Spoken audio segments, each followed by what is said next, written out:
Assalamualaikum warahmatullahi wabarakatuh. Selamat malam, salam sejahtera untuk kita semua. Pertama-tama kami ucapkan minal aizin wal faizin, mohon maaf lahir dan batin. Di sini kami dari kelompok 2 akan menjelaskan proyek yang telah kami buat. Sebelumnya, perkenalkan nama saya Adam Perdana Septiana. Saya Franciscus Hartanto. Saya Girian Budi. Saya Naufal Fairuz Zabadi. Saya Hadis Lawai Bafi. Ya, jadi tujuan dibuatnya video ini adalah untuk memenuhi tugas rekayasa perangkat lunak. Sebelumnya, apa sih itu e-commerce? E-commerce atau electronic commerce adalah suatu penjualan atau pembelian yang dilakukan melalui media elektronik seperti televisi, internet, dan lain-lain. Untuk proyek yang kami buat adalah e-commerce berbasis web. Sebelumnya kami telah melakukan kunjungan ke salah satu distro di Bandung yang bernama Inplace. Ternyata setelah kami teliti, distro tersebut masih menggunakan cara kuno atau cuma toko fisik doang, belum ada penjualan secara online. Jadi di sini kami terinspirasi juga untuk membuatkan websitenya. Untuk manfaat buat dari segi pengguna, yaitu mempermudah untuk berbelanja, karena jika pembelian atau penjualan yang dilakukan secara online itu, kita tidak harus datang ke toko untuk mengantri dan sebagainya. Jadi bisa dimanapun dan kapanpun. Untuk selanjutnya adalah penjelasan mengenai database yang akan dijelaskan oleh Saudara Giri. Oke, kita mulai dari desain database ya. Di sini kita udah bikin desain database dari e-commerce Inplace. Di sini ada beberapa tabel dan kita mulai dari bagian bawah sini ada Violet Job. Di sini isinya dan ini karena kita menggunakan framework Laravel, ini adalah bawaan dari framework Laravel, Violet Job dan migrasi tersebut. Nah, kemudian ada password reset. Ini gunanya untuk ketika nanti ada user yang mengganti password, semuanya akan direcord ke sini.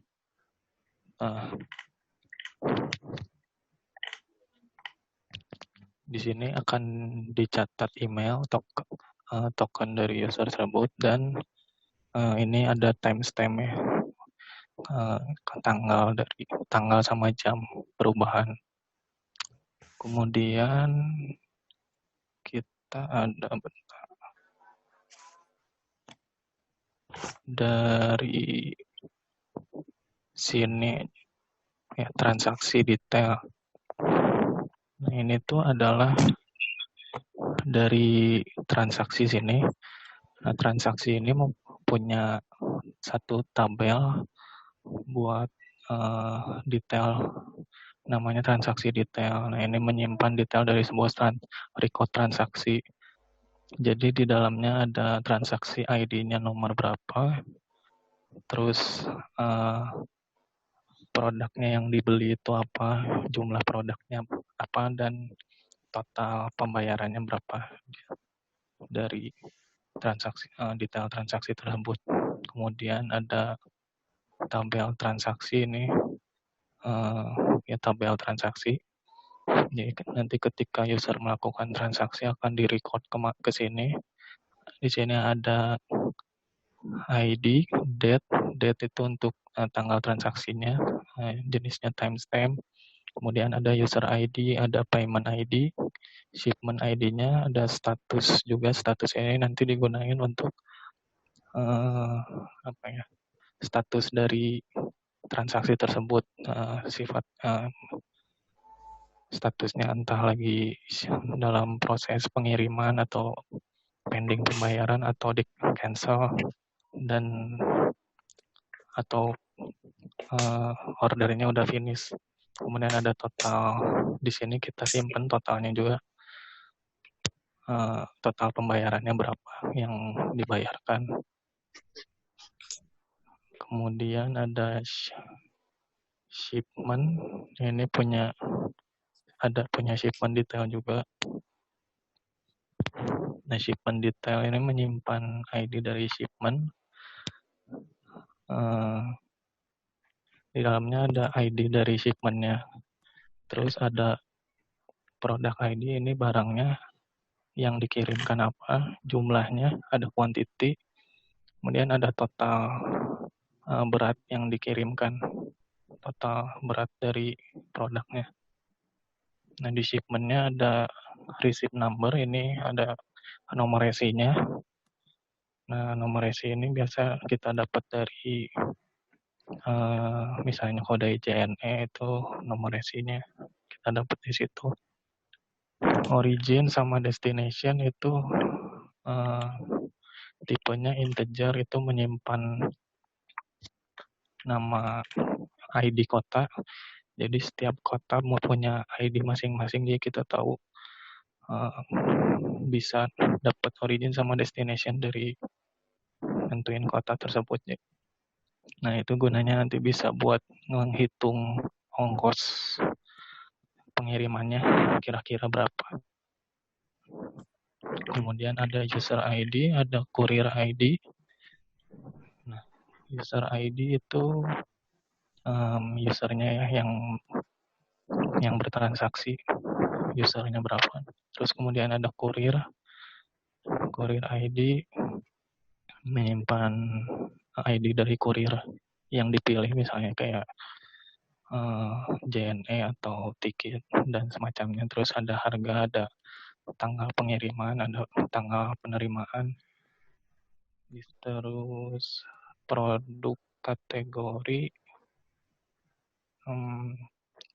coba kita ke payment dulu. Di payment ada tanggal ID, date, user ID, price, total payment, diskon, bank account, sama bank name. Ini yang biasa rata-rata dibutuhin dalam proses pembayaran.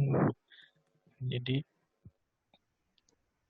karena sistem in place ini masih konvensional, jadi pembayarannya masih dicek secara manual melalui pembayaran bank. Jadi ini adalah parameter yang kita butuhin buat disimpan. Kemudian di sini ada card, ini menyimpan user ID, product info, quantity. Dalam card itu user memilih memasukkan barang ke keranjang. Nah, itu prosesnya kan disimpan di sini. Kemudian wishlist juga sama. User ID misalnya milih barang yang mau dimasukin ke wishlist. Produk type tag ini menyimpan dari banyak data dari produk ID sama banyak data dari type ID. Jadi relasi many to many, menyimpan relasi many to many sama kayak di produk kategori ini. Nah, untuk diskon ini kita menyimpan juga histori dari diskon itu. Kalau misalnya ada barang yang dapat diskon, kita simpan di sini. Ada nama produknya, terus tanggal periode dari diskonnya mulai sama beres periodenya, terus diskonnya berapa persen, sama deskripsi dari diskon tersebut. Nah, di sini ada produknya. Nah, produk itu ya, produk dari yang dijual oleh InPlace sendiri. Ada nama, harga, sama berat, terus rating ini buat itu ya, apa, barang itu punya rating tersendiri. Ada deskripsinya, ada tanggal dibuat sama tanggal barang ini diupdate, tanggalnya terakhirnya kapan gitu. Produk type ini ada, setiap barang punya produk, punya tipenya sendiri-sendiri. Jadi kayak misalnya tipenya apa ya, kayak untuk anak-anak atau untuk pria atau wanita kayak gitu. Produk kategori juga hampir mirip sama produk type, cuman bedanya ini lebih ke bahannya kayak jeans atau katun dan lain sebagainya. Ini udah. Kemudian ini ada tabel user, ini dimana kita nge-record semua user yang ada. Nanti data user yang register bakal disimpan di sini. Ada nama, ada profile. Ini gambar sih, cuman menyimpan string, terus email.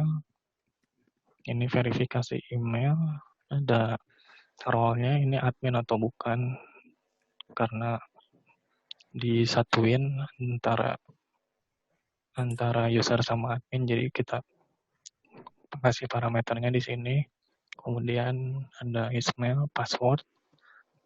Email ini laki-laki atau perempuan, password dari user, ada alamat, CTID ini kotanya, nanti bisa kita gunakan untuk menentukan ongkos pengiriman.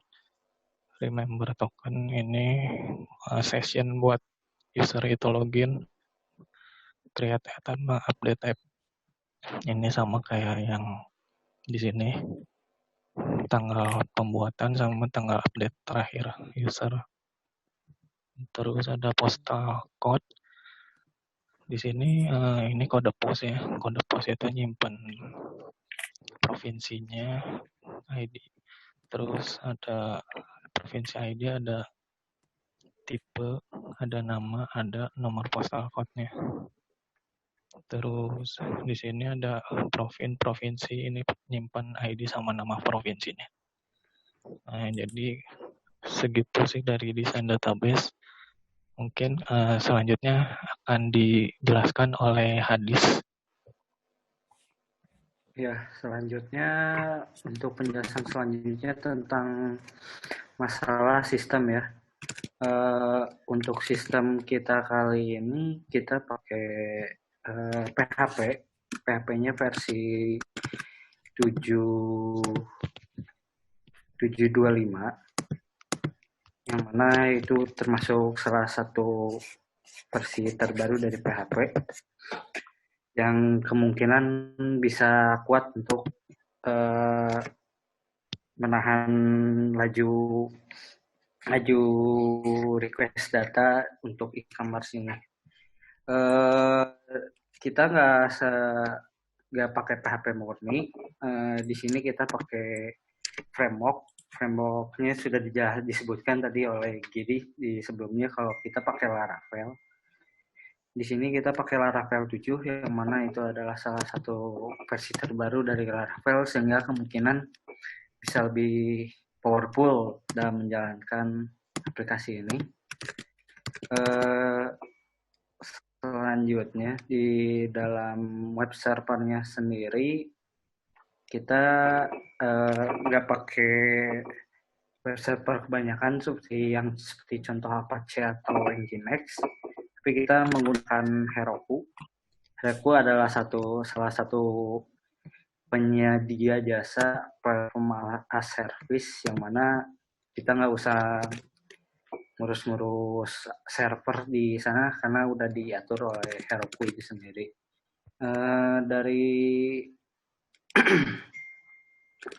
Dari bentuk dirinya sendiri tidak ada perubahan banyak di dalam sistemnya. Kita hanya ngikutin dari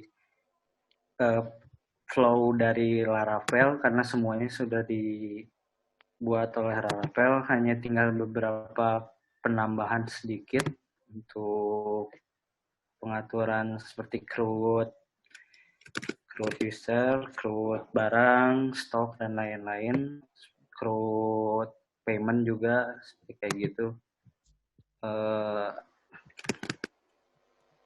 Intinya sudah, oh ya sebelumnya ini kita membuat mendevelop Laravel ini kita menggunakan Visual Studio Code, ya adalah salah satu text editor yang cukup powerful untuk yang biasa digunakan kebanyakan para programmer untuk membuat program. Mungkin sekian dari sistem, karena tidak ada terlalu banyak pengubahan, kita tinggal melanjutkan flow dari Laravel itu sendiri, sehingga selanjutnya akan dijelaskan oleh Franciscus Santanto.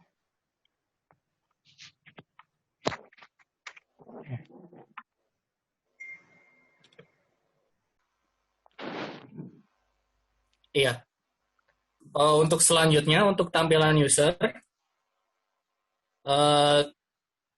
kita ada menu home, shop, cart, kemudian ada kontak, login, dan register. Untuk pertama, jika user belum memiliki akun untuk berbelanja di InPlay Store ini, kita bisa registrasi di menu registrasi. Nah, di menu register ini kita diminta untuk mengisi form, yaitu nama, alamat email, dan password.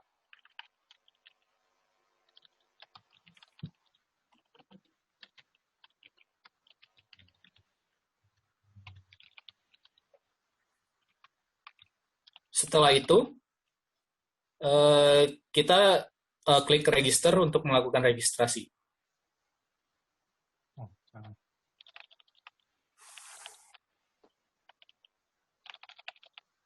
Oh ya, untuk password sendiri harus terdiri dari 8 karakter. Jika tidak, maka password akan ditolak. Loading. Oke. Nah, setelah user melakukan register, maka bisa dilanjut dengan melihat menu shop.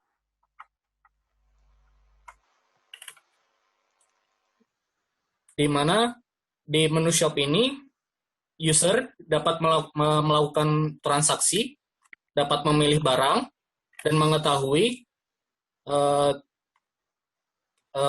jenis barang dan deskripsi barang yang akan dibeli oleh user itu sendiri. Tampilan juga ada di situ, dan tersedia juga informasi untuk review dari user yang lainnya, dan juga beberapa keterangan seperti harga barang dan diskon yang tersedia. Untuk selanjutnya, jika user melakukan klik pada salah satu barang, maka user akan dialihkan ke keterangan dari barang itu sendiri. Dimulai dari keterangan ketersediaan barang atau produk available, dan ada menu untuk menambah ke chart.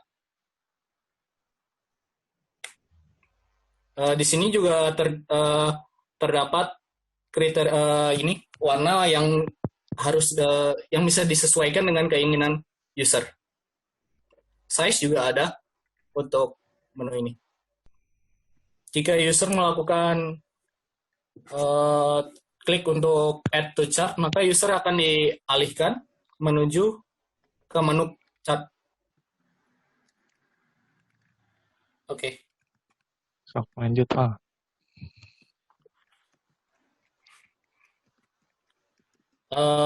Dalam menu cart ini, kita bisa melakukan proses ke checkout untuk produk yang sudah kita pilih sebelumnya. Di situ juga ada pilihan untuk menu kurir, delivery time, subtotal, dan kira-kira ongkos kirim yang diperlukan. Dan ada untuk total semuanya.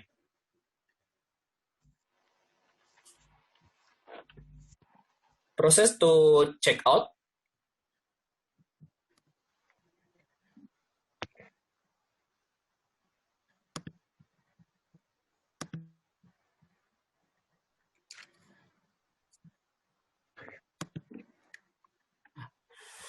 Di sini terdapat untuk payment information-nya.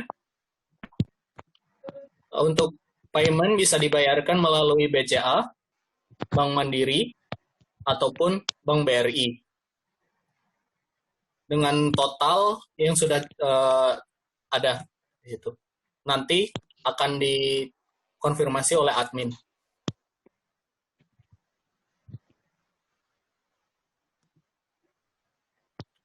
Di menu order,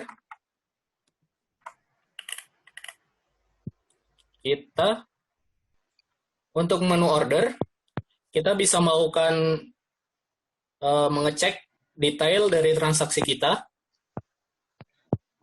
di view transaction.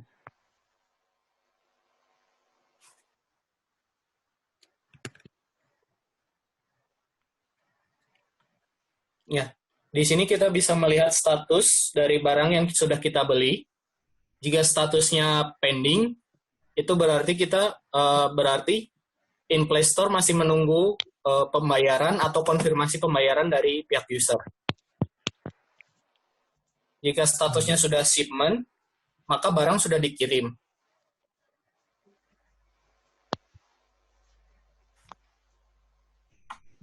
Oke. Untuk blog, di blog sendiri kita bisa melihat dan mengetahui update dari informasi terbaru dari in-play store melalui artikel-artikel yang tersedia.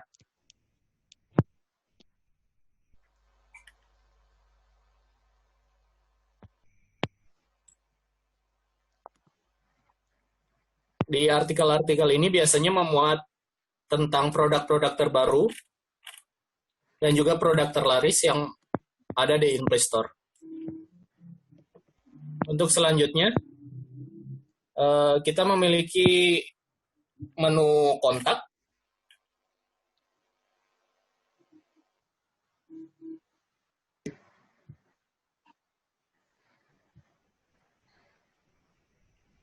Ya, di kontak ini kita dapat melihat review cabang dan juga partnership yang in-play store ini miliki.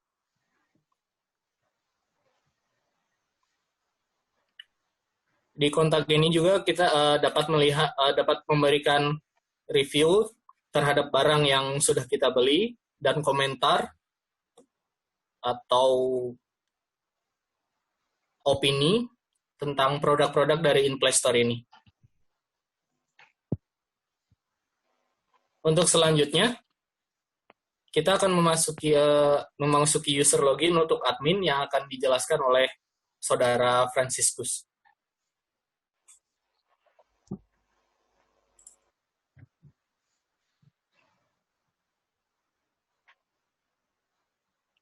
Untuk login menu admin itu sama saja dengan user, namun untuk user admin sendiri ada user tersendiri yang sudah dibuat oleh admin, yang kita login aja seperti sebelumnya. Lalu kita akan masuk ke menu admin.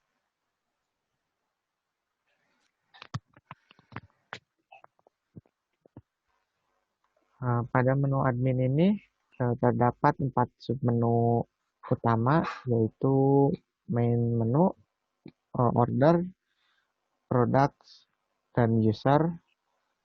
Dan pada menu utama ini terdapat pendapatan bulanan, jumlah penjualan produk, jumlah harga rata-rata, dan banyaknya order yang telah diterima. Dan ada juga untuk jumlah dari transaksi terakhir pada menunya. Selanjutnya kita akan ke menu order. Di situ ada 5 submenu. Ada 5 submenu, yaitu transaction, manage billing, manage order, shipping order, dan finish order. Pada menu transaction di sini dijelaskan untuk banyak total dari transaksi yang telah dilakukan oleh user dan telah masuk ke data admin yang akan diproses. Nah, di sini dijelaskan ada yang status yang masih pending, ada yang dalam sudah finish, dan ada yang masih dalam proses pengiriman. Pada menu manage billing,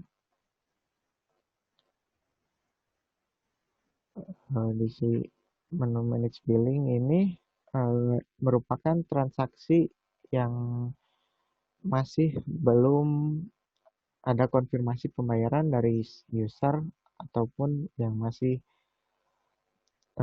pending, yang masih belum ada konfirmasinya dari user.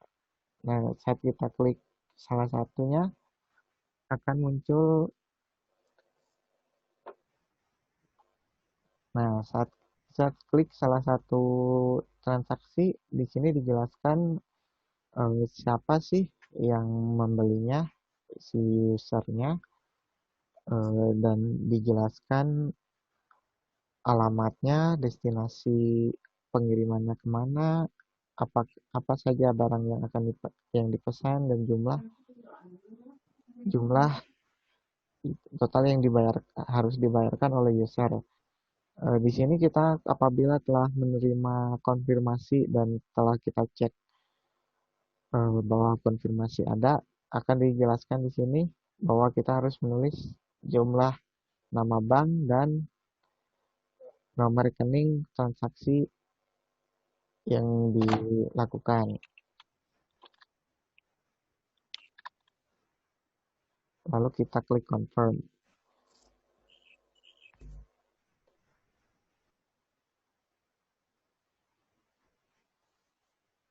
Nah, setelah dikonfirmasi, masuk ke manage order untuk melakukan pengiriman dan packing dan pengiriman barang.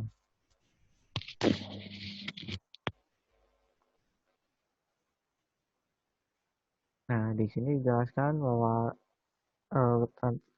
ada beberapa barang yang perlu kita kirim. Saat kita klik detail,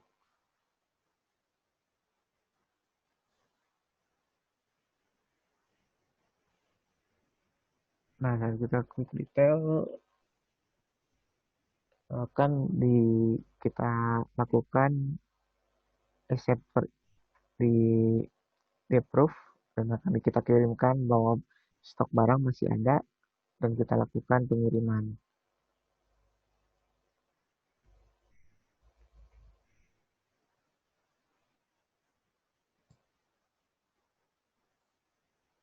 Nah, setelah di manage order, kita masuk ke shipping order.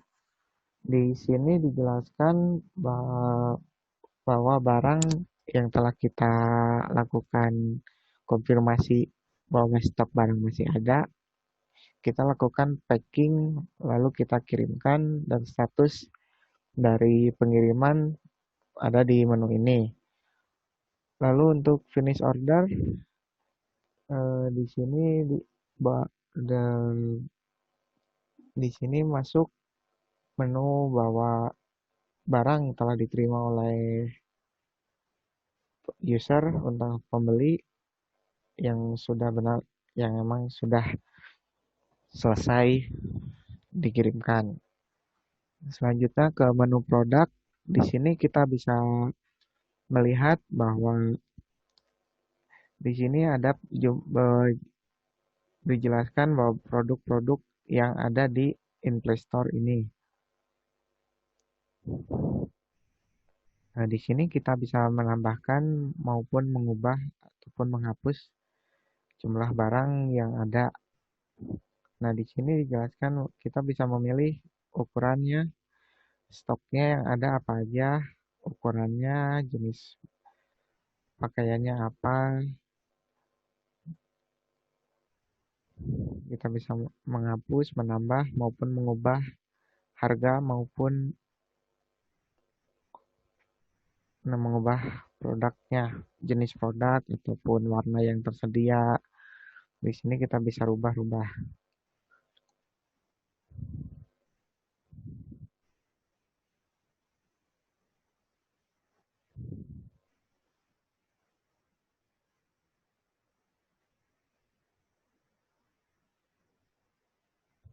Nah, untuk menambah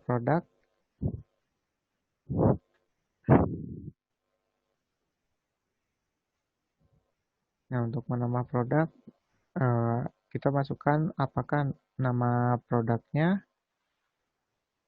berapa harganya, dan kita masukkan deskripsi dari barang tersebut apa, kita masukkan tipe dari pakaian tersebut, apakah pakaian t-shirt atau apakah shirt, celana, jaket, atau apapun, dan kategorinya, dan kita masukkan gambarnya, gambar dari produk tersebut.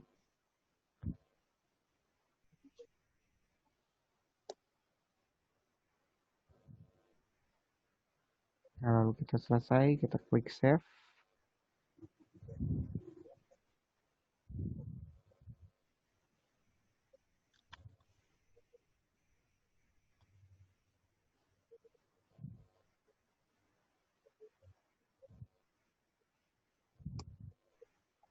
Nah, lalu kita ada satu menu untuk menu user. Di sini kita bisa mengubah atau memanage dari user-user yang sudah terdaftar ataupun mendaftarkan user secara manual melalui admin. Nah, di sini ada username, email, alamatnya, role-nya, dan tanggal tanggal bergabungnya. Nah, di sini ada dua role, ada user maupun admin. Untuk user itu untuk menu user, untuk admin ya kita bisa masuk ke menu admin aja. Nah, di sini kita bisa mengubah dari salah satu user maupun menghapusnya. Di sini kita bisa mengubah nama username dari pengguna, alamat emailnya, alamat dari user, maupun kita bisa rubah role-nya. Apabila selanjutnya kita di menu add user. Di sini kita menambahkan user baru melalui admin, tidak melalui menu registrasi. Apabila contohnya ketika kita pergi langsung ke toko offline dan admin menawarkan untuk membuat user untuk memudahkan pengguna untuk berbelanja. Di sini kita masukkan nama, emailnya, alamat, jenis kelaminnya, user, password, dan kota, dan alamat di mana akan dikirimkannya barang yang akan dipesan.